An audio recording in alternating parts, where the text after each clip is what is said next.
قرآن مجید کا سورہ نمبر 9 سورہ توبہ۔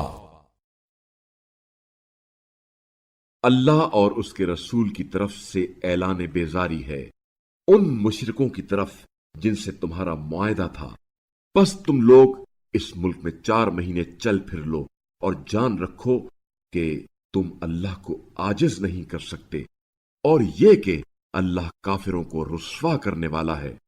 اور اللہ اور اس کے رسول کی طرف سے حج اکبر کے دن لوگوں کے لیے اعلان ہے کہ اللہ اور اس کا رسول بھی مشرکین سے بیزار ہے، اور پس اگر تم توبہ کر لو تو یہ تمہارے حق میں بہتر ہے، اور اگر منہ پھیر لوگے تو جان رکھو کہ تم اللہ کو عاجز نہیں کر سکتے، اور کافروں کو دردناک عذاب کی خوشخبری سنا دو۔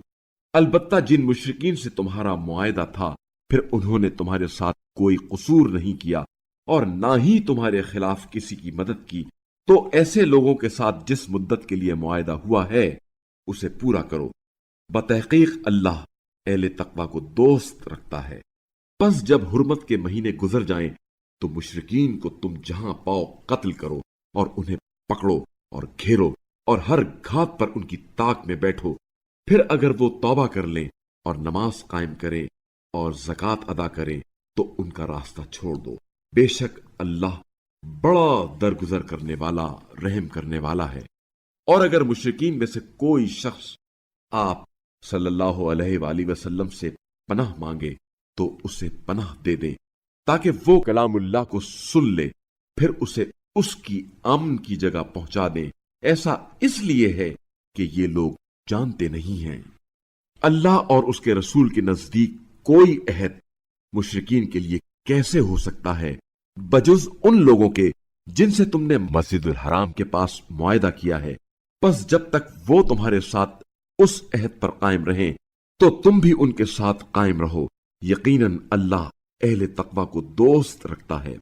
ان سے عہد کیسے ہو سکتا ہے جبکہ اگر وہ تم پر غلبہ حاصل کر لیں تو وہ نہ تو تمہاری قرابت داری کا لحاظ کریں گے اور نہ عہد کا۔ وہ زبان سے تو تمہیں خوش کر دیتے ہیں مگر ان کے دل انکار پر تلے ہوئے ہیں، اور ان میں اکثر لوگ فاسق ہیں۔ انہوں نے اللہ کی آیات کے عوض تھوڑی سی قیمت وصول کر لی ہے، پس وہ اللہ کے راستے سے ہٹ گئے ہیں۔ یہ لوگ جو کچھ کر رہے ہیں یقیناً وہ بہت برا ہے۔ نہ تو یہ کسی مومن کے حق میں قرابت داری کا لحاظ کرتے ہیں اور نہ عہد کا، اور یہی لوگ زیادتی کا ارتکاب کرنے والے ہیں۔